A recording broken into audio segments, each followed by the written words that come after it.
Good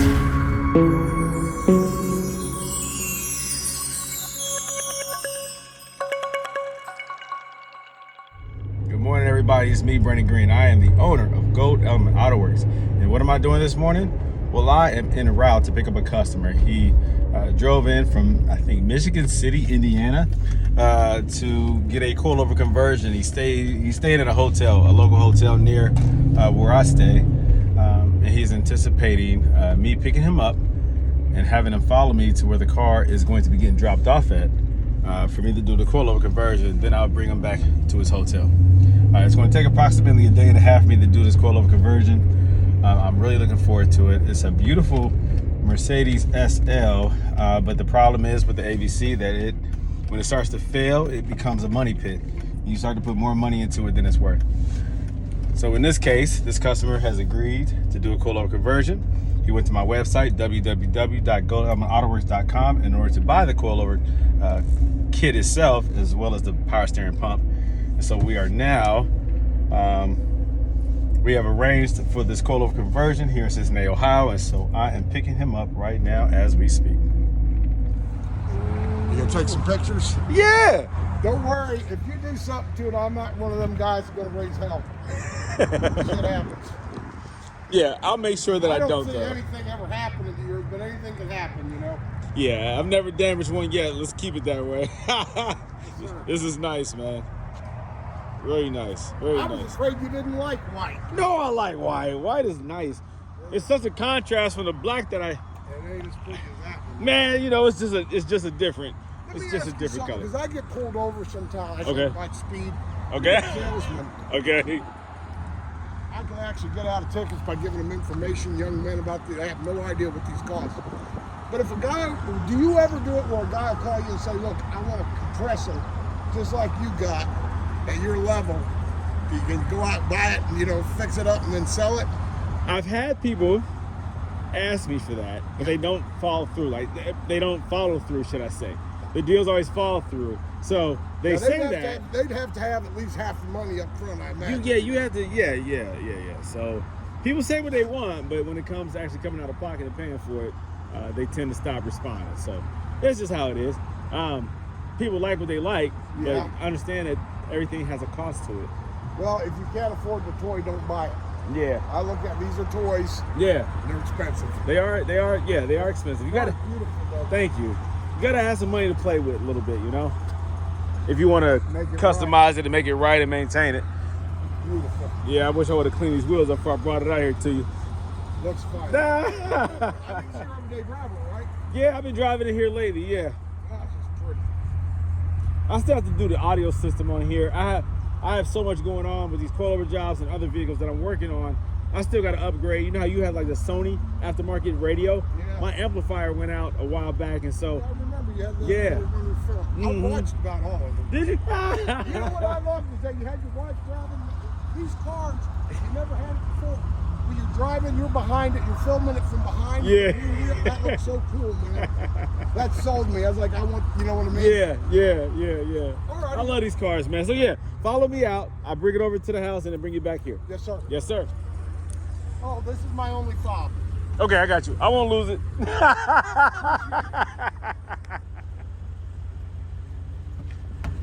Oh, shoot.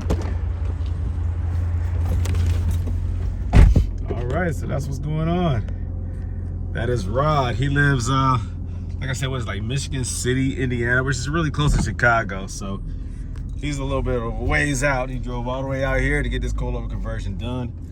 And so I'm going to have him follow me. We're going to drop it off. I'll bring him back to his hotel, pick him back up tomorrow with a fully converted Mercedes SL500. I tell you guys, I love the business. I love my customers. I love the results. I love it all. Brandon Green, owner of Gold Element Autoworks. More to come. All right, so we have here the Mercedes SL500 pulled into the garage. This is a very, very, very nice car. You can see the interior that it has been well cared for. I like the nice aftermarket radio. I am so sick and tired of seeing everybody come through here with their SL, with the aftermarket radio, but I still have the factory radio that doesn't work because the amplifier doesn't work. Oh yeah, also he is a Harley Davidson lover and also Marine, ex-Marine. There you go. So respect that. Thank you for your service. All right, this is a beautiful SL that I'm about to convert over to adjustable coilovers. Also, I have a little treat here. It's turned upside down. Let me come over there and go take a better look at this. This here is a RENNtech upgrade. This is a tuned ECU upgrade. It's supposed to be plug and play. We'll see. So I will be including this in the video, and I'll probably be making a separate video as well on how to install this and how to make it work, and then also the differences regarding the power. See if you can feel that. All right, so that's going to be fun as well. Now, this is the very first white SL that I have done a coilover conversion on. I know it doesn't seem like a big deal, but it's nice to see different color variations come through. I usually do silver. I've done red. I've done tan, kind of like a pewter color. I've done, of course, black. I have not done a white one yet. More recently, I even did the SL500 that had the matte original paint job, which is pretty cool. This has an AMG body kit or sports package. So it has a nice AMG front bumper, side, rear bumper. So it's a nice look. Also, I'm switching out this grille with a nice black one to go along with the black accents.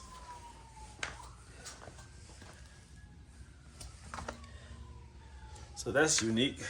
All right, I like that. So it's going to be a nice coilover conversion here.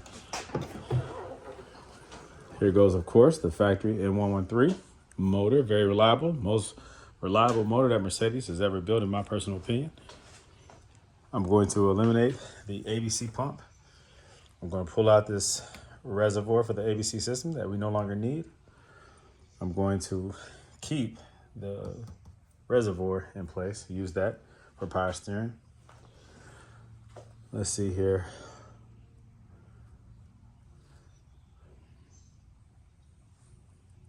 Remove the ABC fuse from here.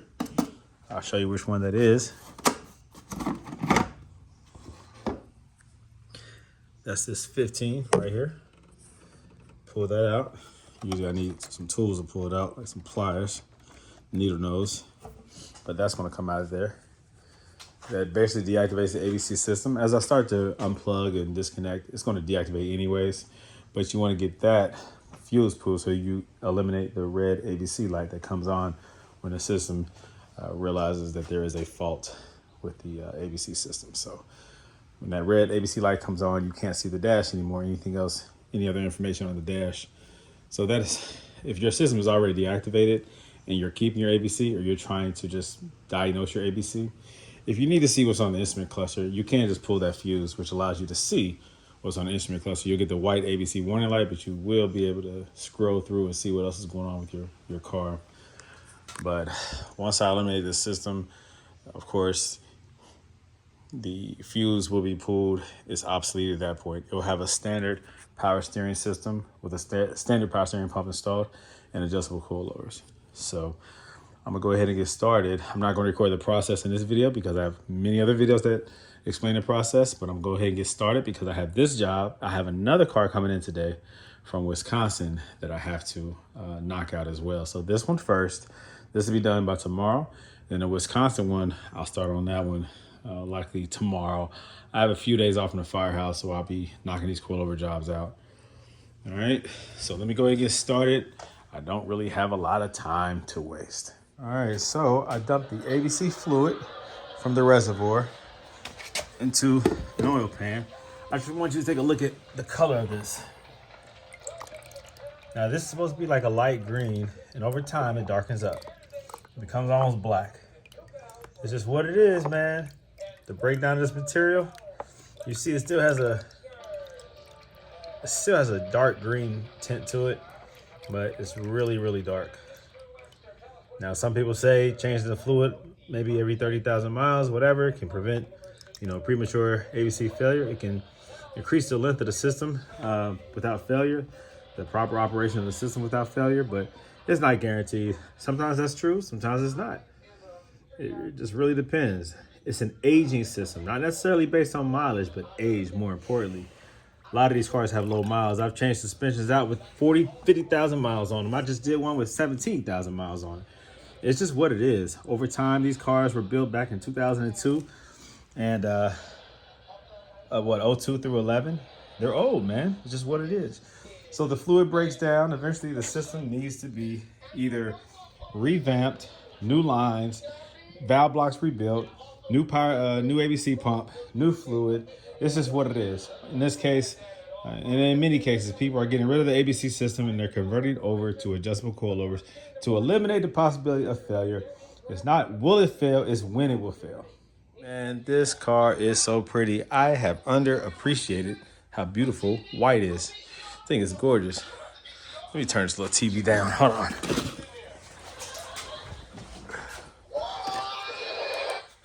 Okay. Yeah, this car is gorgeous. I'm just looking,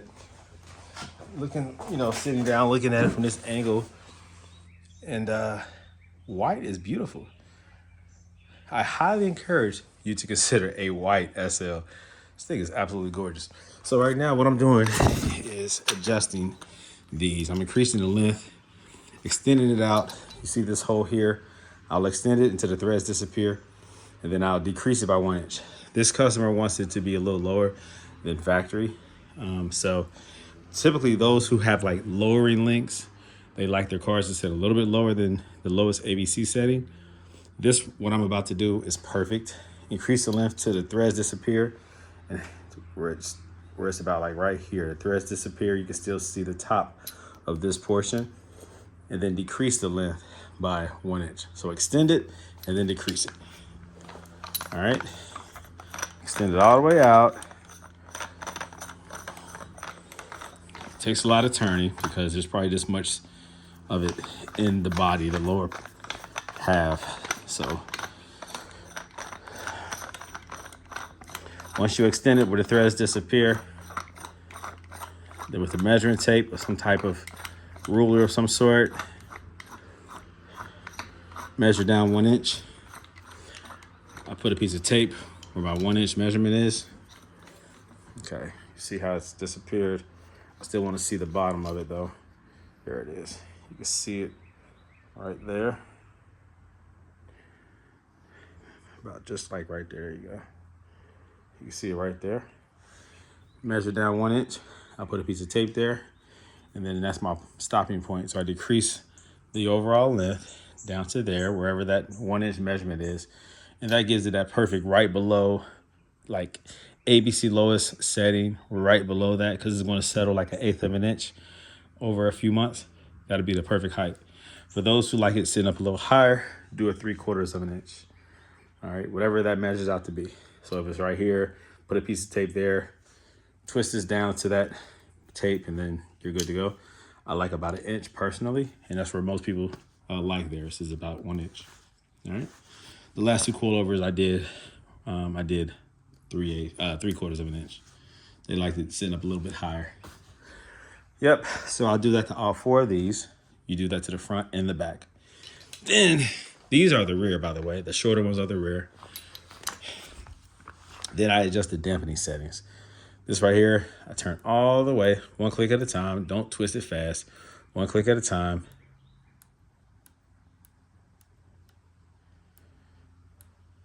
Until it stops. Okay, it stops. In the rear, I'm going to do 17. In the front, I'm going to do 21. I talked to the customer. He wants a little more firm. 17 in the rear, 21 in the front is a good starting point. So I will click it one at a time. Hold on, that first click is subtle. 2, 3, 4, 5, 6, 7, 8, 9, 10, 11, 12, 13, 14, 15, 16, 17. That's 17 clicks. They are audible, but you feel them more than you hear them. They're very subtle. And then with the preload, which is this collar right here, determines if this spring is seated. This is called the spring perch. The top one This right here is a locking collar. So you twist it so that there's tension. Now, right now, coming out the box, I can probably twist it with my hand. I'm going to twist as much as I can with my hand, and then that's my starting point. Okay, twist as much as you can with your hand, and then you're going to wind up tightening that. It comes with a set of tools. I just use a flathead screwdriver that I modified with a hammer to tap it, and that's good enough. The lower portion, once you get it to the proper length, then you twist this down. Keep it loose after it's installed, then you tighten this collar down and tap this just to make sure it's tight, and that's it. So again, let me finish adjusting this length here. I got to get my measurement right, 1 inch, put a piece of tape there, and then do that to each one, okay? Same thing, same process with all 4. All right, let me do that. There it is. So I use my little measuring tape, measure it 1 inch, put the tape right there, then I'll twist this body down to that. This is how you preset all of your coilovers before you install them. You don't have to do a lot of drastic changes once you install them. If you don't like how high it sits, well, first off, do all 4 and then look at how it settles. Like drive it, make sure it's on flat ground, and look how your car sits. If you do all 4 of them the same measurement, then you'll have even results all the way around. I do not go by the height of the top of the tire and the fender. I don't measure the fender to the ground. I don't do that because it's going to vary depending on the type of wheels and tires that you use. I gauge it by this. I know what my results are consistently. And so that's how I gauge my height adjustment of the coilovers, because I do this all the time. So I know what to expect. So please follow my advice. Do 1 inch. After you increase the length, drop it down 1 inch to the top of this line right here. This is my 1 inch mark. And then tighten it up. All right. Leave it a little bit loose so that when you install it, you could adjust it and twist it a little bit so that it falls into the lower control arm. The front has the ball joint connection like that style right there.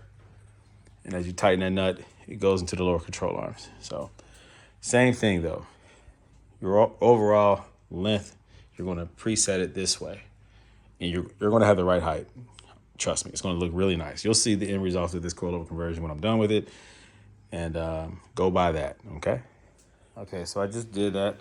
I just ran this up to the tape, brought the collar down. I can still twist it by hand. It's still loose enough where I can make the adjustment when I install it onto the car, and then I'll tighten that. Same thing with this one. I tighten this by hand. I'm pretty strong, but I'm still able to, tighten that up by hand until it stops moving. That's going to be the stopping point. Once I install it, then I'll tap it so that it locks. These right here, I don't use these.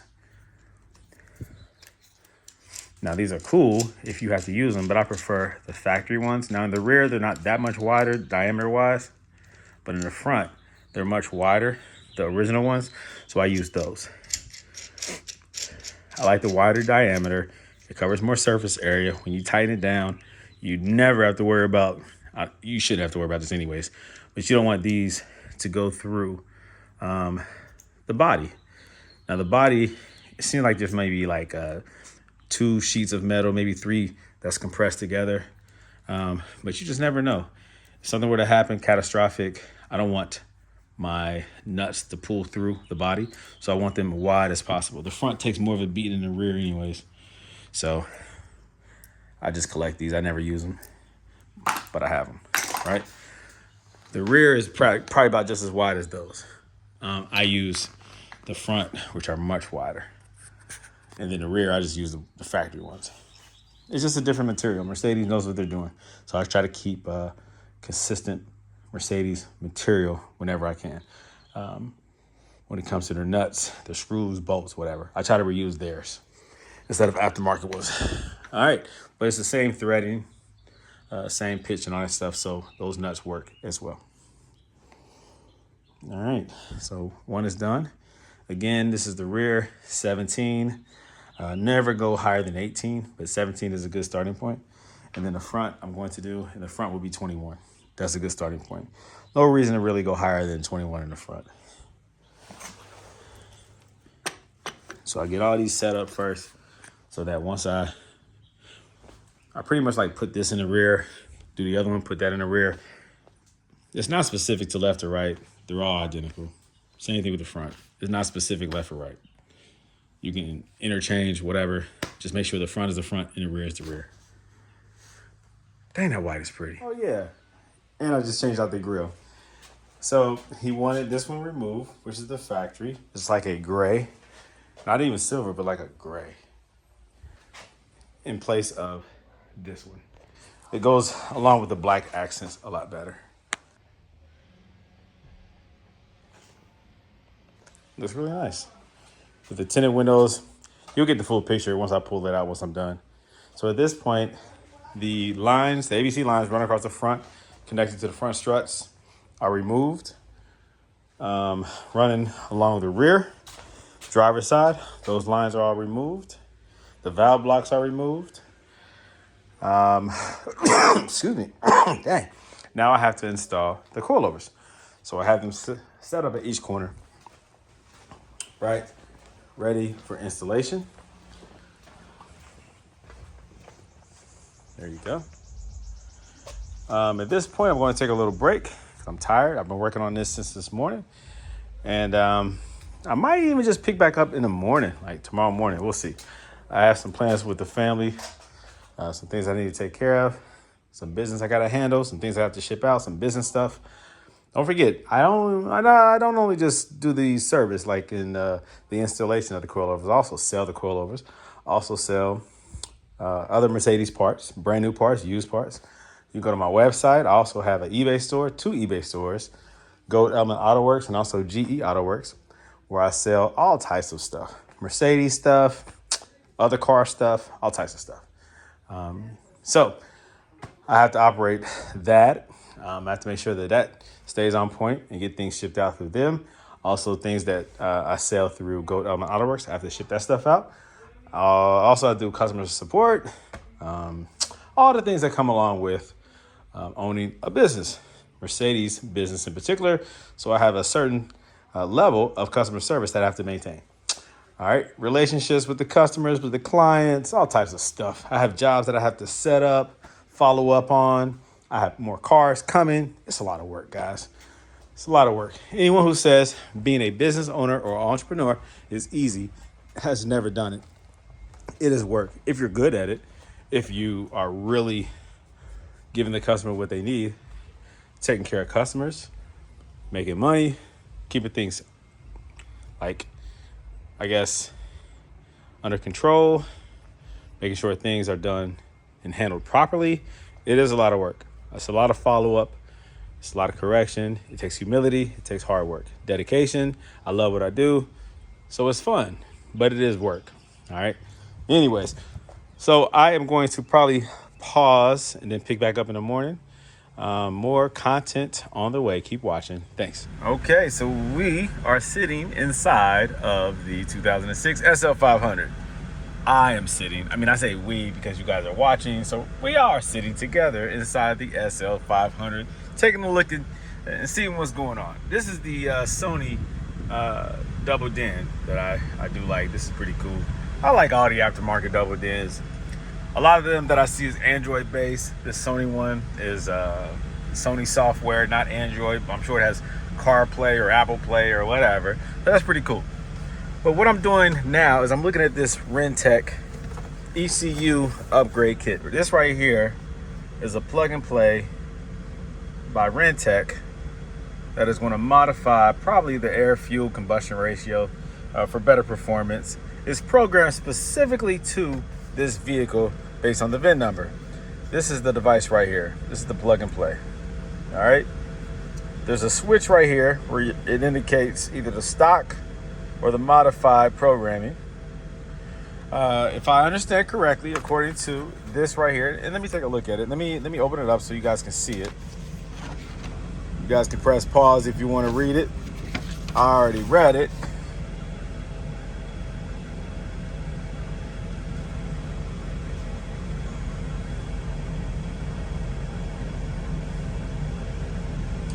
These are the instructions. Basically, you put the car, you turn the ignition to the second position. You install it. It's going to turn red, the light. Make sure it's switched to modified first. It's going to go from red to green. All right. I think that's it. All right, so there goes their information if you're interested in buying this. I'm going to see how this thing works. Now, of course, I understand how the car was driving before, like a standard SL500. I wonder if I'll notice any difference once I do this. So there's a different process if you're using a push start. You tap it once, wait, tap it twice. Make sure your foot is not on the brakes, because if your foot is on the brake pedal, then it will start. I'm going to do it with the key. He does have the key. I'm going to do it this way. One click, boom. And then one more click. All right. Then I'm going to take this right here. I'm going to install it up underneath here, driver's side, up under the dash.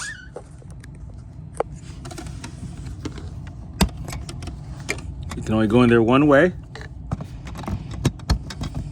You make sure it's switched to modified. It is.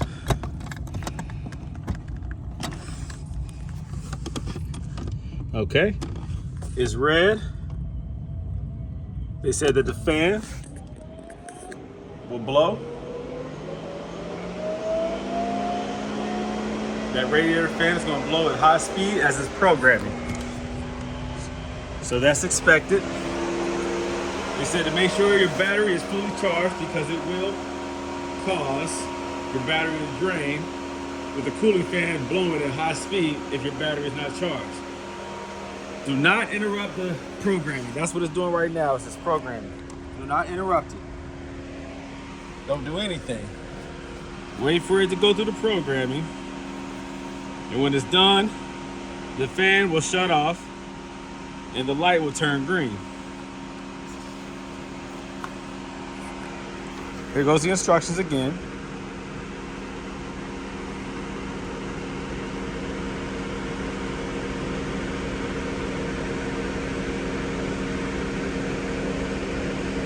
It says the update will take about 2 minutes. After it's complete, the LED will turn from red to green. Once it's green, unplug it. Do not unplug it while it's solid red. Once you unplug it, once it's green, turn the ignition off.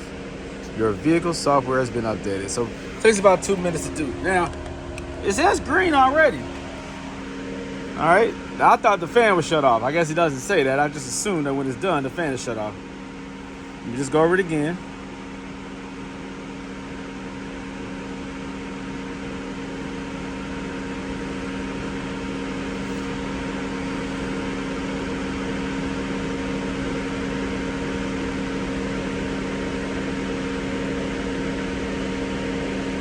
All right, well, it's green, so I'm unplugging it now.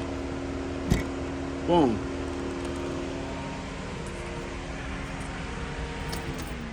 All right, it's off. It's installed.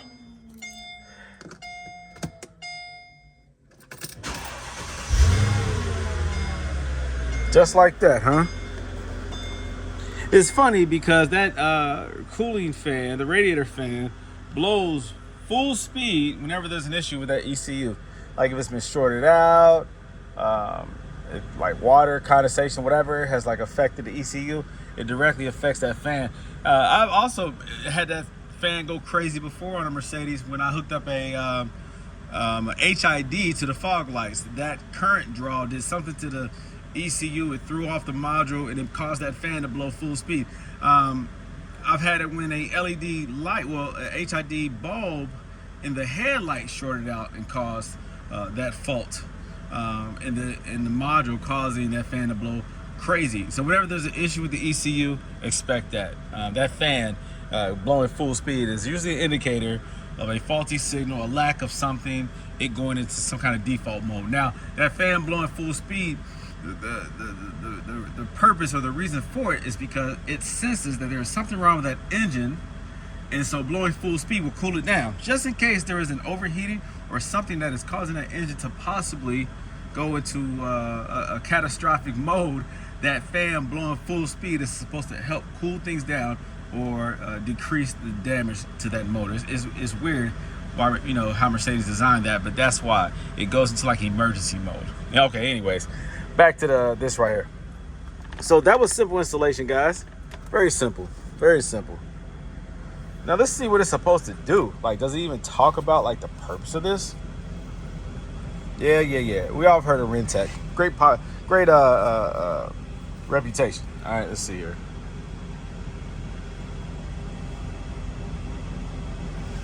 Yeah. I want to talk about the actual product.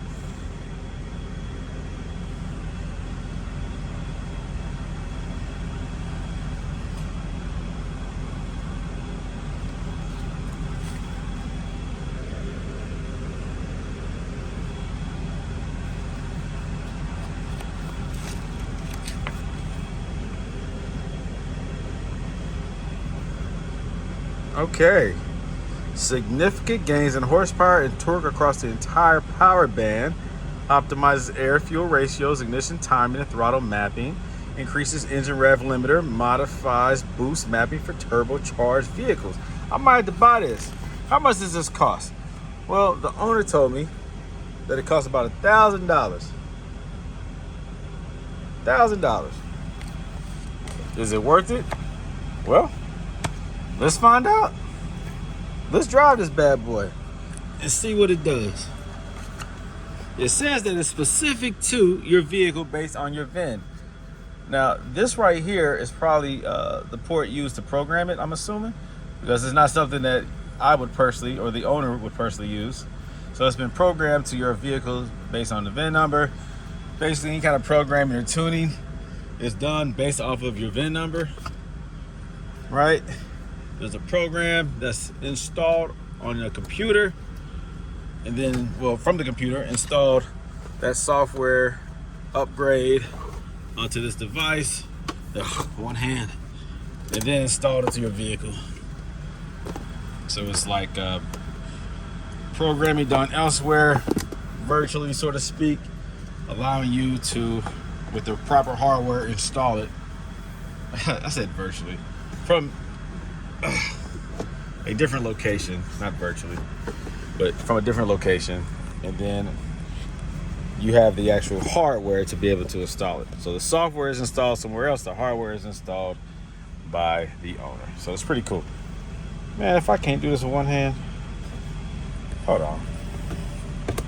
There we go. Alrighty. So this is your device right here. This is what it is, guys. Yep, based off of that VIN number. Pretty cool. Pretty cool. All right. So let's see what this bad boy does. Let me pull it out the garage.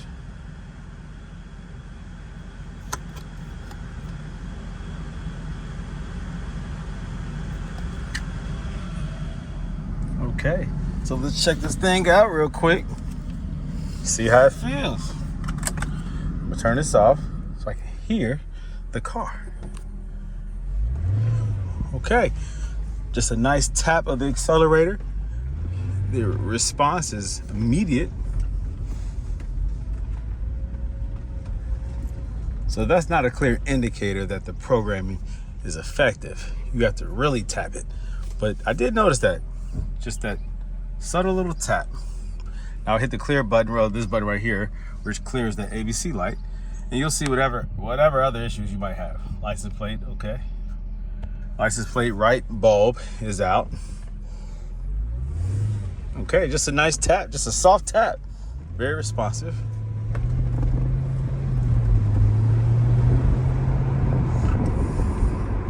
Oh, I love coilovers on this car. Do you guys hear me? Do you understand what I'm saying? I love coilovers on this car. All right, so I'm hearing a little bit of rattle from the top back here. That's just what it is. All right, let's see how this thing feels.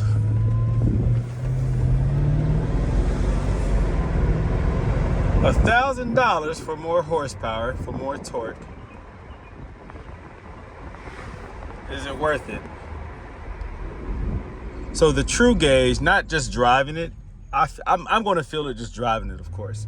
But if you want to see real numbers, then you have to put it on a, what's that called? When you get your car tuned and then you put it on the, come on guys, you know what it's called. And you can get a printout of the chart that indicates your power band and if it has increased or not. And it shows your horsepower and it shows your torque at different RPMs. I'm having a brain freeze right now, a brain fart, whatever you call it, where I can't think of what that's called right now. But there's a, what is that called? What is that called? What is that called?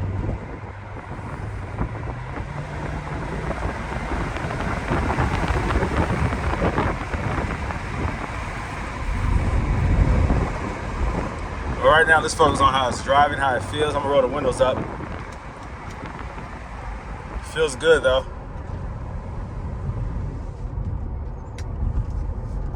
Very responsive. The car is remaining flat so far on a flat surface, as expected.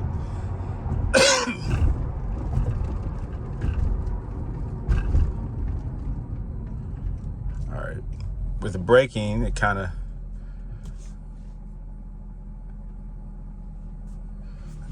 Down. Almost felt like a little grab to the right. I'll check that out. 68,000 miles, guys. Not bad. Very low miles for this vehicle.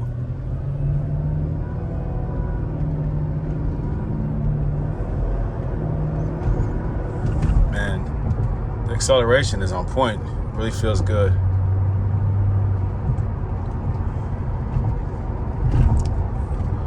It's straight. Let go of the steering wheel, it's straight.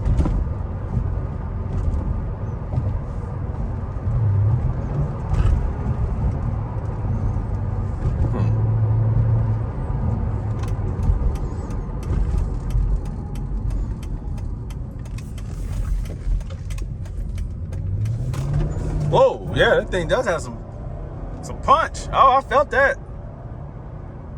Woo, this feels like my AMG the way it just took off right there. Oh yeah, it feels different, all right. The only thing missing is the growl, the sound. Oh, I highly recommend this. I'm gonna check it out when I hit this green light, when it turns green, see how it feels also. See if I can spin those back tires a little bit. Oh, that feels really good. That was unexpected. That was unexpected. Hey, another Mercedes E-Class. All right, here we go. Oh, the takeoff is nice, man. Very nice. Very responsive. Oh, yeah. Oh, I highly recommend this. And it's on coilover, so you don't have to worry about failure. You can push this thing. Oh, that feels great. Oh, he's going to be pleasantly surprised. Oh, for sure. Oh, for sure. Oh, for sure. Oh, yeah. Ha ha. Back tires were spun. Yeah, baby.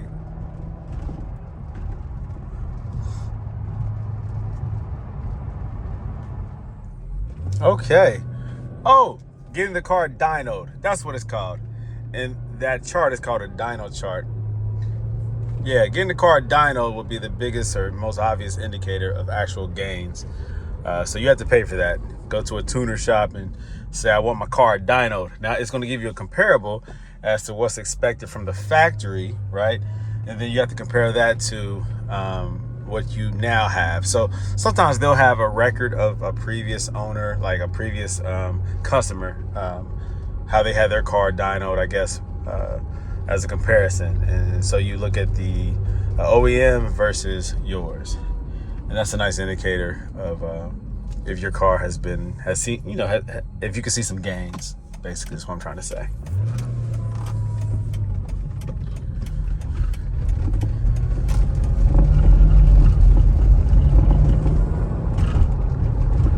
right, sounds good, feels good.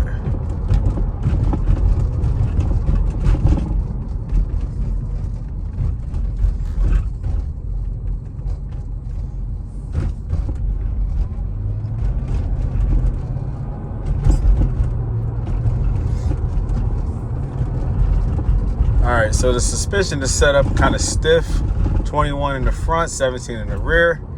That's what the customer wanted. That's what the customer got. With a stiff suspension like that, you're going to feel or hear any kind of rattling inside the vehicle if you have things that are maybe not tight.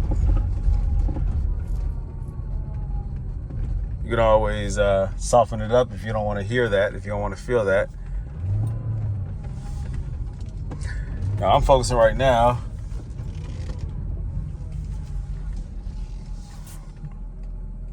on just how the car sounds and feels, and so with no music, with no audio from the climate controls, the air conditioner or the heat, you're gonna, without the fan being turned on, you're gonna hear any little subtle things. I mean, even the box sitting here or things in the trunk, you can hear any and all of that. The purpose of that is to make sure that you're not introducing any new sounds into the car from a modified suspension. Also, we kind of weird noises from the front, from the engine. You want to listen for that too. The serpentine belt, you now have less drag from the ABC pump. It is a more simple power steering pump, which operates more efficiently, which I've heard sometimes people say that it spins with less drag. It spins sometimes faster, which can cause an idler pulley to, if it was already failing, it can cause it to fail because it's now a little bit faster, right? So you want to listen for new noises, new sounds. If you already have some type of belt wear, you want to listen for that, because it can increase that. It's not going to increase the wear and tear, but it will bring out anything that was already pending, any kind of pending failure. So you listen for that. If you had any type of sounds from maybe the idler pulley or the tensioner pulley, or even an AC compressor, I've heard those pulleys sometimes give way once you do this coilover conversion. But I'm not hearing anything. Everything sounds good, looks good. Check for leaks. Make sure that power steering is tight and right. Check the fluid levels. I had it loose just to make sure all the air got out. It's a closed system, so make sure it's closed.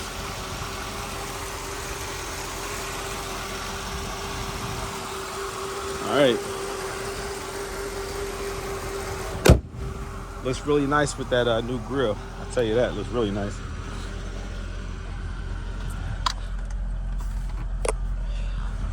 Now, this seat has been reupholstered. So that's new leather, and it is leather, and it's a nice soft leather. He did a real good job. Real good job with that. He had that done professionally. This is how the car is sitting. It will settle a little bit, but it's sitting really nice.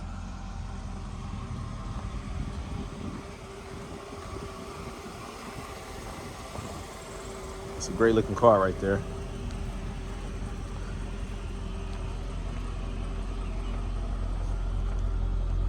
And it feels good. All right, let's jump back in it. Go for a spin. Windows down.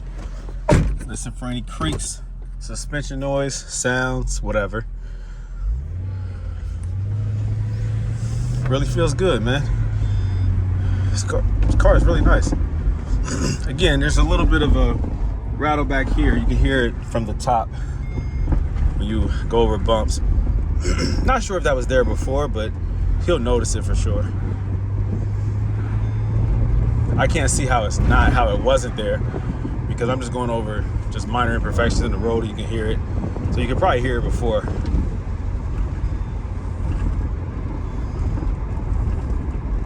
Again, 21 in the front, 17 in the rear. That's the dampening settings. Can't go too soft. You don't want that rear to bounce with big dips or anything like that. Bumps in the road, you want it to remain flat as much as possible. So the dampening has to be where it is. You can go a little softer, but if you go too soft, you're going to regret it.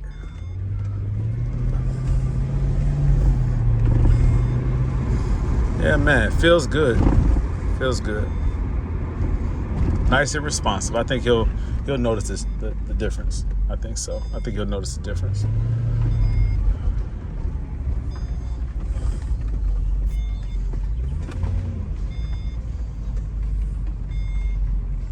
Nice and tight.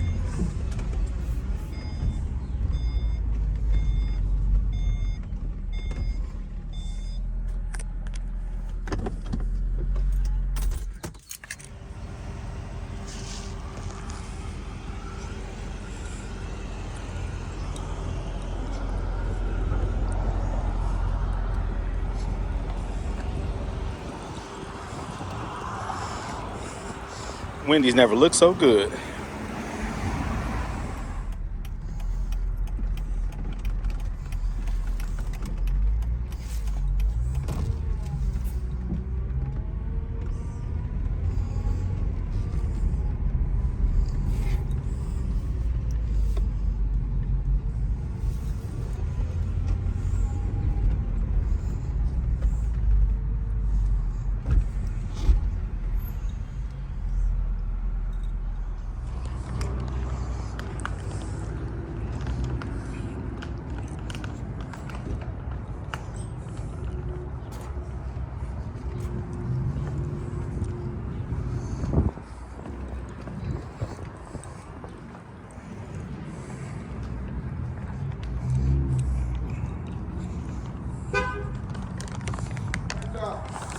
You set it for luxury, right?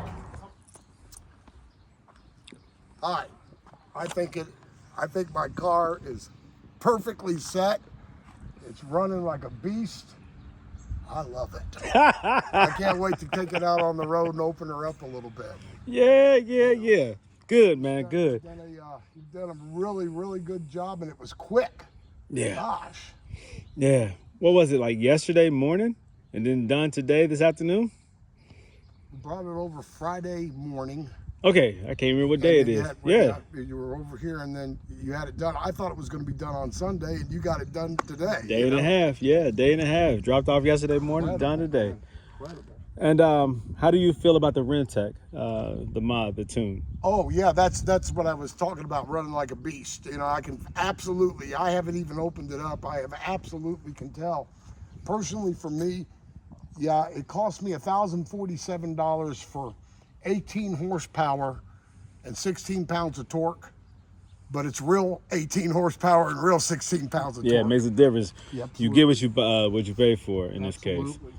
A lot of times, I've seen those things online where it'll say, you just throw this little chip in there for $99.99 and you get these type of gains, and it's all They don't get no fictional. gains. No, you gotta buy from a quality company. And RENNtech, it seems like they're an aftermarket or a company that Mercedes has said, yep, we allow them to, put things on your car that won't mess with your warranty. Yeah. So if Mercedes believes in them, I believe in them. Yeah, and I as well.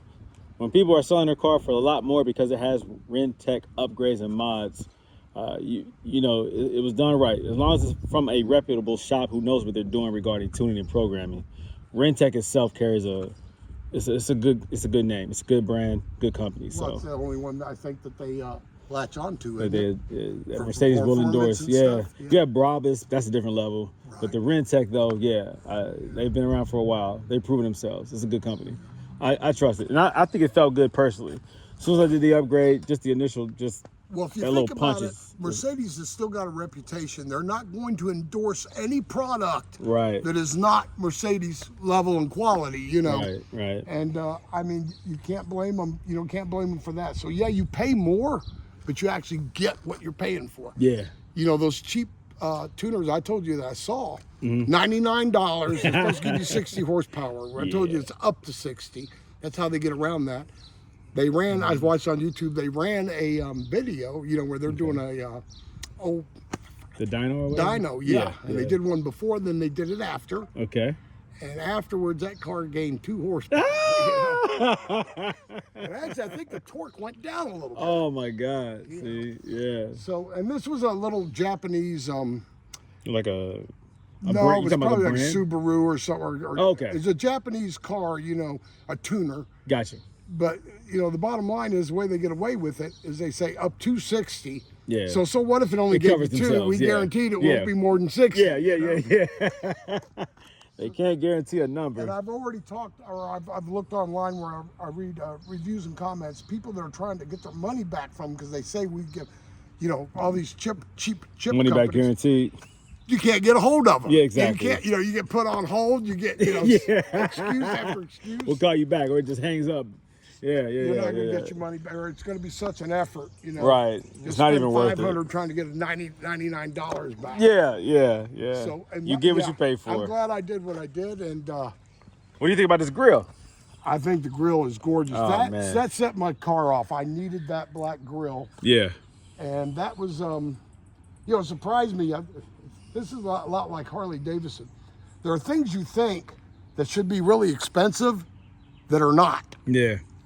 But then there are things you think should be cheap that are expensive. Yeah, super expensive, yeah. This is actually, I mean, what was it, 160 or something like that? That's less than 200. Beautiful. You definitely get a lot for your money because it really changes the appearance of your vehicle. I mean, it needed that. With your black accents, the silver made no sense. This right here, oh yeah. Yeah, it modernizes it as well. It gives it a nice, fresh, sporty look. All I need now, I'm going to be complete, or wheels, and we've already talked about that. Yeah. We're going to get that. Now these, do you think these were the originals? It was an original option. So if yours has an AMG package, it coming with these wheels, somebody paid, I think, the extra money to have those wheels on this car. Well, the package was $5,000. They showed me on that thing. You know, that's what when you got this, when you ordered these, and it changed the front end. It's all cosmetic. Yeah, AMG is the front bumper. This is an AMG front sport bumper package. Yeah. You get the front end with the, you know, this grill stuff here. Yeah. You get the AMG wheels and a little bit different flaring, they said on here. Yeah, this right here. Yeah, flares out a little more to give it a little bit more of a wide body. And then they do the same thing here with the rear bumper. Here's something that I can't really verify. Maybe you can. Okay. There are rumors that when you ordered this package that they gave you a little less restricted exhaust. And really? I don't know. You know, do you see anything that looks Well, I know different? that the mufflers will say AMG on it if it's the AMG exhaust package. Dang, I didn't even think about looking up under there, but that's all right. It has AMG engraved on the mufflers if it is AMG. Let me just see. Well, they said that they give you a little, you know, that's a rumor. Some places say no, it's just the same, but others say, you know, others guys say no, it was just a little less restrictive and a little louder. Yeah, I don't know. I know that the true AMG does have a modern exhaust. AMG is a totally different car. And I know for a fact it doesn't. Let me tell you why I know for a fact. Okay. Because when I lower the exhaust in order to get to that bolt for the inner control arm in the rear, right, the AMG exhaust, I have to lift, I have to push, no, I have to drop that down altogether off of the hooks in the rear. You have to actually drop that all the way. The standard one, you can just lift it out the way. The AMG ones are that much more thicker, I guess. Maybe 3 inches for the pipes that lead to the mufflers versus like 2.5 or 2 or whatever. Okay. So that allows more flow. More flow. It's a different, there are different mufflers for the AMG. This one does not have that because the input or the inlet is bigger. So I know for a fact that this does have the standard SL500 exhaust. That's fine. I figured it did. The difference, you know, the AMG original sound when you punch it is it growls. There's a growl. AMG is got 113K. Yeah, it growls. It says, you know it. 493 horsepower, 510 pounds of torque. Yeah. So besides the extra power up front, the sound, it resonates differently. Well, you know, I was born in 1960. I grew up in the 60s. Okay. I mean, in the 70s, I was a teenager. Okay. This thing here, comes stock with 302 horsepower. It has a 7-speed transmission. Okay. Now, which one? What? This has a 7-speed? Yes. Okay. 7-speed transmission. It was Okay. a new transmission. I don't know what year they introduced that. 5 or 6. Okay. It's relatively, you know. Okay. This has 7-speed transmission. Nice. There is less parasitic loss of power from the flywheel to the rear wheels in these. With the 7-speed. Because you would hear 302 horsepower, you think, oh, that's not that much. Uh-huh. When you drive this, Yeah.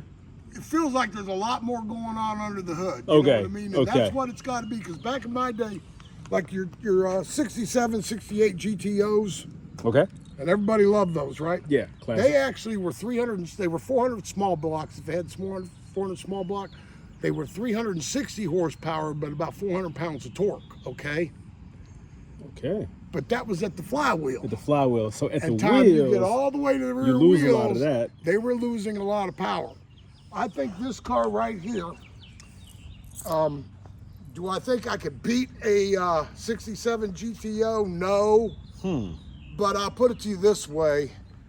I think that quarter-mile race would be like this. You know what I mean? Yeah. I mean, It'd be interesting to see what they are dyno though, how much you actually lose. So what is it at the wheel? Also how heavy it is too. That's a relevant. 4,600 pound car. I think those back then, the GTOs, I think they were about 3,500 pounds. Because if you look at them, most of them didn't have air conditioning. These were just basically a race car, you know? Okay.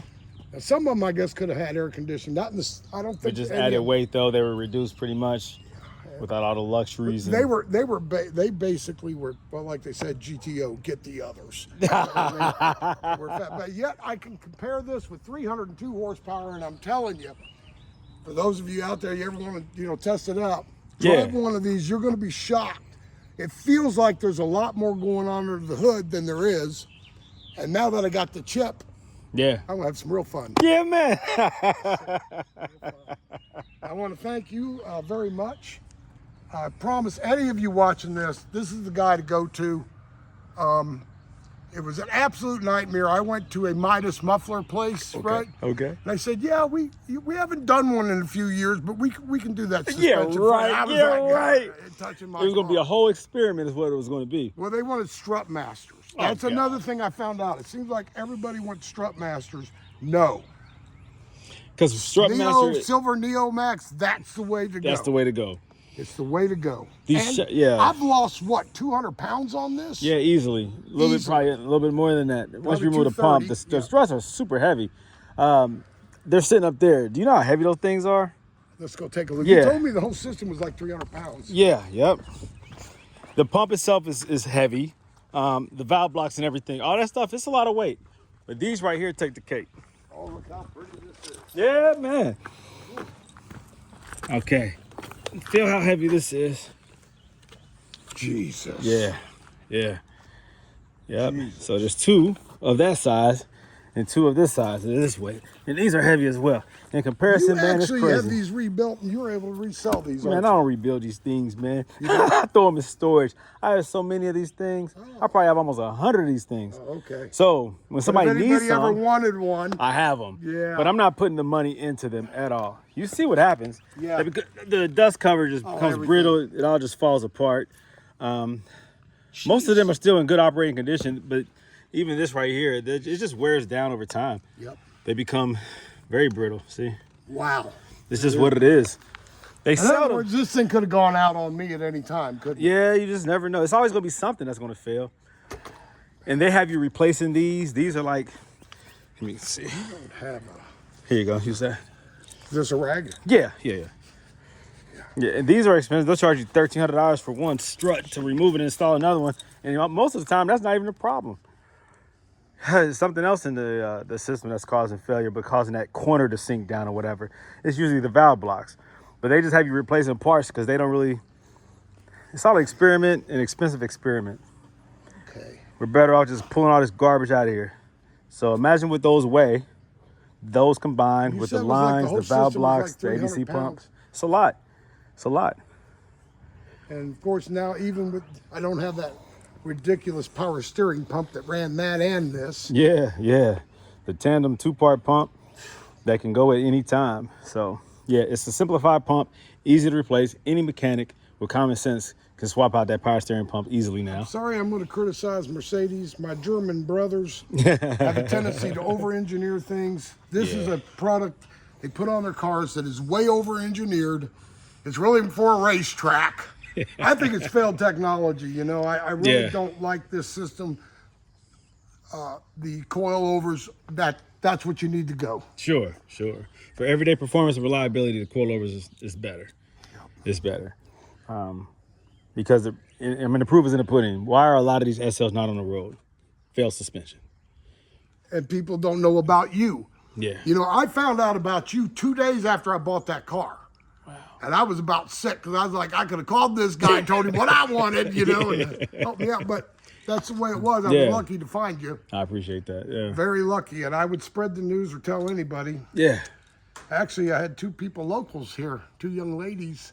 One worked at a bank. She's like, this guy does all this? I said, he only lives a few miles from me. I told him your company name. I said, look him up on YouTube.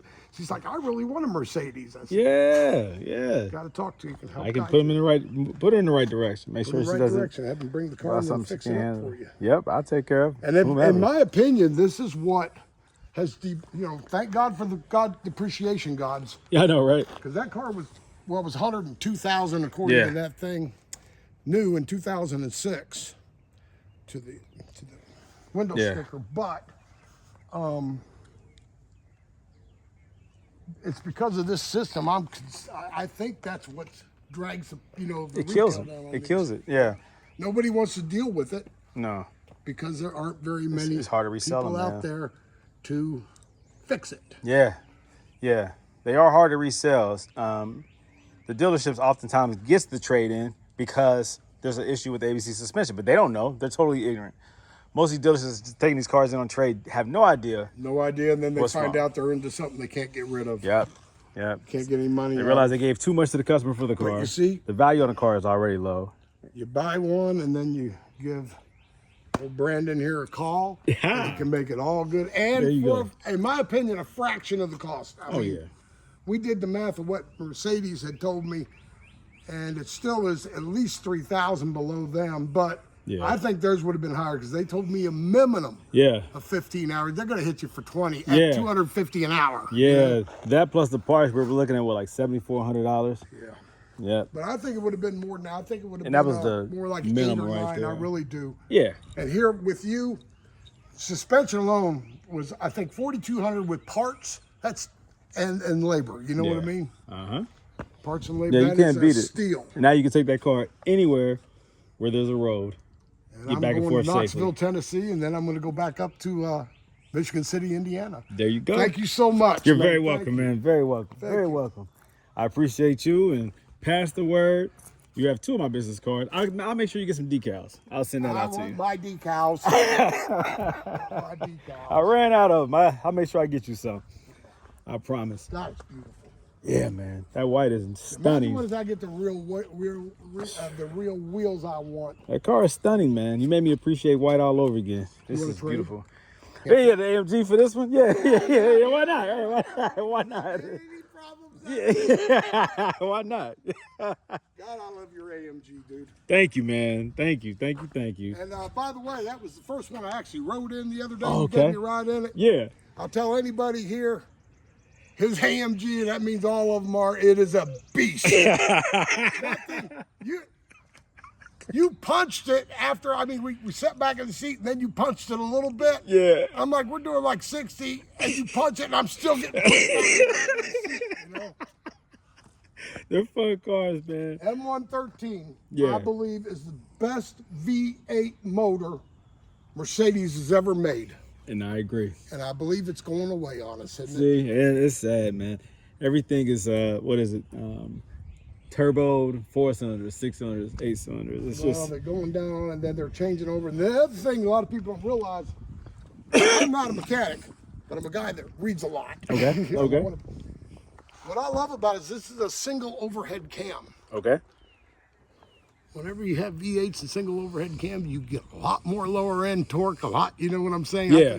When you go to the 4 cam, 4 valve. Okay. Or this has 3 valves per, but that you're talking 32 valves with the 4 valves per cylinder with the dual overhead cams, right? Right.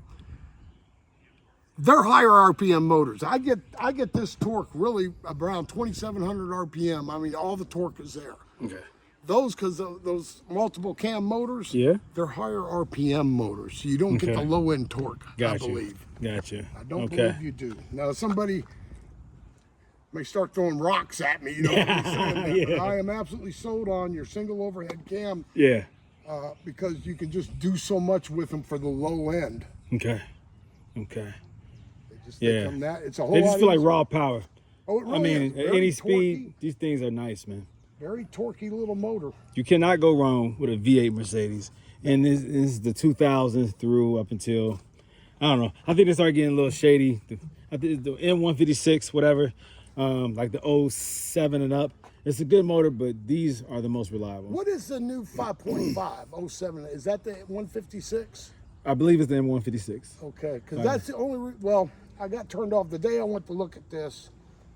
Wasn't even planning on buying a car, but the day I went to look at this, I stumbled across it, and I was looking at a 2009, like I told you. Yeah. And I didn't know at the time, but I asked the guy, I said, was this another variation of the 113? He said, no, it's a new It's a whole motor. And I different motor. said, nope, I want the different motor. 113. Yeah, I can tell you,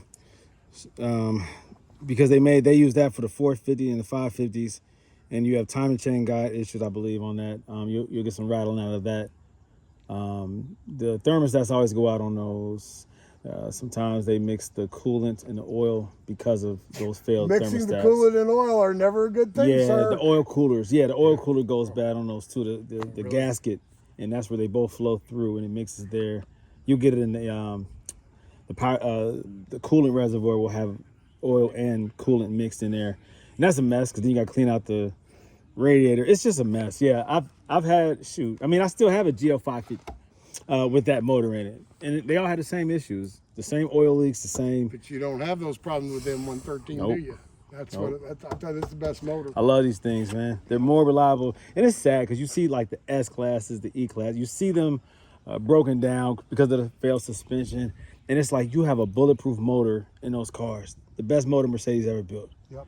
The I think transmission these are 500,000 mile motors, by the way. easy. I really do. I know for a fact. This is as good as for a fact. I've owned Lexus. This is as good as my Lexus. I know for a motors. fact.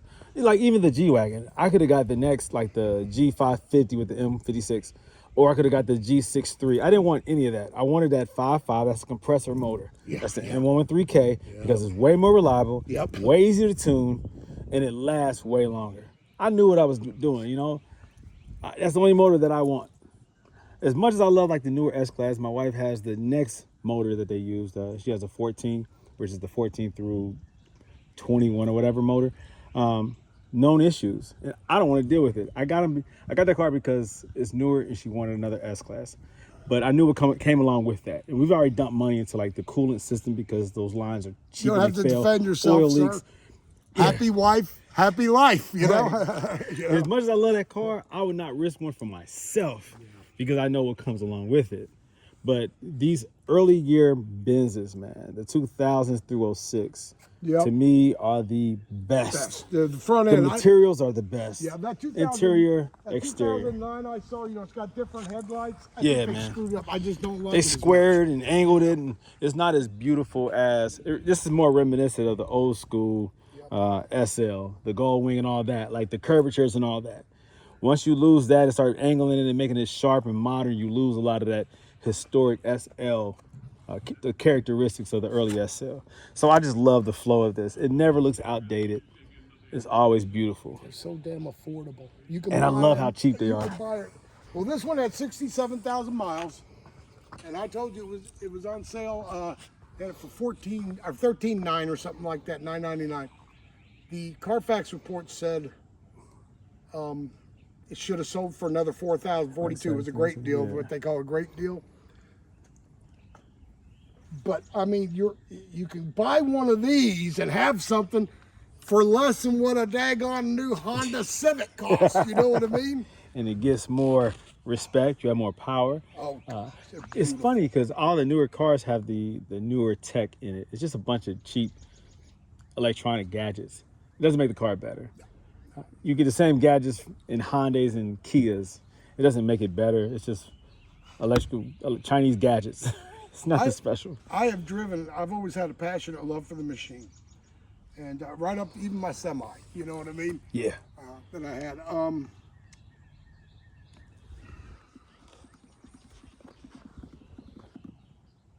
You get so much more automobile for this, you know? I mean, you just get so much more. I have never driven a car that is more fun to drive than this. It is a fun car to drive. I've driven Corvettes, they're not as fun, you know, and maybe it's just me. Well, I had a Corvette too. It was a Corvette. It felt American. It felt cheap.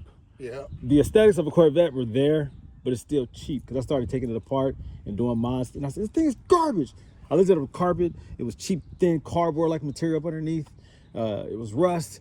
The sound deadening stuff. If you've ever taken a Mercedes apart, it's a thick foam padding, sound deadening material. It's very dense and thick in quality. Stuff that costs a whole lot of money to do now. That's how these were built. So I already took apart a 2002 SL500. So I knew what Mercedes quality looks like down to the frame. Right. So when I took apart that Corvette, I said, this is garbage. I said, American cars, they really don't care. It's cheap. That made me lose total appreciation for Corvette. Well, I really American cars I really care for them, man. You know, cheap. Yeah, they are. They're you're cheap. paying a bunch of money. They're cheap. They're cheap. They use leather where most people wouldn't even think about using it. Like some of these cars, magnesium doors, the aluminum parts of the body, the composite parts of the body, it's with a purpose. They build these with a purpose, and they built them to last. These don't get rusted out. Have you ever seen an SL rusted out? No. And then look at the year. Now look at an American car of a 06. Rusted out, falling apart. Everything's garbage. The drivetrain is garbage. Everything's garbage. These, they don't rust out. No. They're bulletproof cars. Fix the suspension. And you have a car that will last you forever. The other thing I guess we have problems with. The top. So will leak eventually. So what? Look how beautiful this car is with the top up. I actually, well, like I told you, I like the way it looks when it's down. Yeah. But I do not like driving a convertible. You know what I mean? Yeah. I like the hard top. Yeah. And they look gorgeous as a hard top. I keep my top up most of the time because it is a beautiful. It's the most beautiful. If you see my car with the top down, that means it's sitting somewhere parked and I ain't driving it. Yeah, I got you. I'm gonna put that top I forget that up. mine is a convertible, man, because I always had the top up. This thing is freaking gorgeous, man. Well, it's better than this. What today? Oh, of course, okay, a Ferrari or something. I don't think Ferrari. A McLaren. I don't know. This is it for me. It always has been the. Yeah, this thing is beautiful, man. The SL line, SL500. You know, I liked back then. You got to remember. I remember the 109s. 109s. Well, I was born in 1960, so 1970. Yeah. Well, let me put it to you this way. Okay. Mercedes were so out of reach back then. Like I was talking about, my age group. I had to wait till I was 64 to find you can afford one of these. Man. You at 42, you can go out and buy these all day, you know, cheap. Yeah. Whereas I couldn't. But I mean, the SL500 back then in the 1970s. You could get a brand new, in the middle 70s, you get a brand new Corvette for $6,000, okay? Brand new. These were selling for $25,000, brand new. You know, it's like people are like, no way, but yet anytime you saw one, they were beautiful cars. Golly, man. Then the 129s came out, and of course that stole my heart for a long time. Yeah. And then these came out, and I was like, I want one. The R129 had this square look to it. To me, it looks very retro and very 80s. In the early 90s, just that square look. What was the first year for that? Was it 90 or was it? It was around that time, yeah. Around 88, maybe not. Was it late 80s yeah. or was it 90? I think it was late 80s. I don't know. Princess Diane had one. I remember all the actors. I mean, shoot, they were just like when those movies, music videos. Everybody wanted one, and if you had a V12, you were rich, right? So that body style just held on for a long time. But it was that square retro look. That era of Mercedes, I'm not a giant fan of because I like the curvatures of Mercedes. Well, this one here, when they came out with the 230, I admit this is my very favorite body. I love it, man. It never goes out of style. The new ones, I don't like them as much. Not the body style. I really like this better. Yeah. I really do. Look at that red one up there. It's beautiful. It sure is. It's beautiful, man. I just feel like these cars come with a different type of respect. When you see them on the road, you immediately respect them. But you don't see that many of them. And Like that's I told why you, the two times yeah. I've been pulled over by a cop, got out of it. You know, I ask them, how many times have you pulled one of these over? Never. Never. Well, let's talk about it. Yeah. And they're interested in hearing it because the young guys are like, what, you only paid this for? Yeah. Yep. Yeah. And then you got to, take care of this. And they're like, Yeah. they realize, Because they know what a new Mercedes costs. And so they have no idea what year these are. They just... What are these AMGs now? What are they? Are they $250,000 now? You mean like the newest ones? Yeah, Yeah, man, like 189, yeah, they can go probably up to 200. Yeah. Yeah, they're up there. They're really up They there. got one that's a V12 that's twin turbo, don't they? Or is that not a... So I think now Mercedes only puts the V12 in the Maybachs. Okay. They got rid of the V12s. I don't know. When they brought back out the SL, I don't know if they even had a V12 option. Because I know right now they only put the V12s in the Maybachs. They stopped doing that, but they were putting them in G-Wagons. They still had them in S-Classes. Do you like the V12? Maintenance-wise, no. Yeah, I was about to say, I think this is better. It's just one of those cars. It's like having a Rolls Royce or something. You know that it's top power, quality, top notch. But when it goes bad, it goes bad. We're and it's going trying to to be keep expensive. the damn thing tuned. you Yeah. know? Yeah. I like reliability more than just power. You've got to have reliability. So if you can combine the two, Nobody there can you go. afford one of these if you Nah, got man. reliability. Yeah, I like reliability and power. They have to coexist. Okay. Well, I appreciate you, man. Well, Thank you so appreciate much, you. man. I mean, hell, I'm out of here a day early. Yeah, man. You can check out Thank the you hotel. so much. Or just enjoy Cincinnati for another day, whatever you want to do. Do another what? I said enjoy Cincinnati for another day, whatever you want to do. No, I'm going to go to Knoxville. There you go, bro. Okay, Drive good, to man. Knoxville. Good. I haven't been there in about 15 years. That's where I grew up. Oh, and that's where this car was for 15 years. Okay. Yeah, when I bought it, the guy bought it from Florida. I'm the third owner. And he bought it, and then he stayed in Knoxville for 15 years. And then I guess he went up to Chicago, got another car, Just so happened, Knoxville. And you said that's for you. Yeah. That's something. Isn't that something? Well, there's some heritage here, there as well then, So, There you go. Yeah. Well, I mean, when I drove here, the entire way I drove here, I saw Mercedes, but I didn't see any R230s. You don't see a lot of them on the road, man. No, there's not a lot of them. We know why. So they stand out when they're on the road. Yeah, you're a classic, man. Oh, yeah. This is a classic vehicle. You're a classic gentleman. This is something I always wanted, and I got one, you got it. and then you helped me out making it reliable. Yeah, man. Yes, sir. Well, I'm here for you. Anything you need in the future. Thank We're you. going to do the wheel thing. Just let me know when you're ready. Like I said, email me. You should have my email address. And if you don't, I'll call you. I got you on the... I got you. Tell you, Yep. I'm going to let it be about a year. I've spent some money. I've written some checks for this car. I bought it in February the 5th, and I put... Yeah, you put some money into it. Put some money into it. But it's your baby. It's worth it. You got it. Sir. Yeah, Yes, you got it. Yes, Get back safe. Let me know when you arrive home safe, okay? So, Well, I won't be home for a long time. because you're going to stop by Knoxville. Yeah, remember, I was a trucker. So, you live on the road. Okay. Well, just let me know. I'm not anymore. Yeah, just let me know you're good in a few days so I know sir. you're good, okay? Cool. Talk to you soon, okay? Thank you, sir. Yeah, all right. Enjoy. Be safe. Yep. Bye-bye. All right. Bye-bye.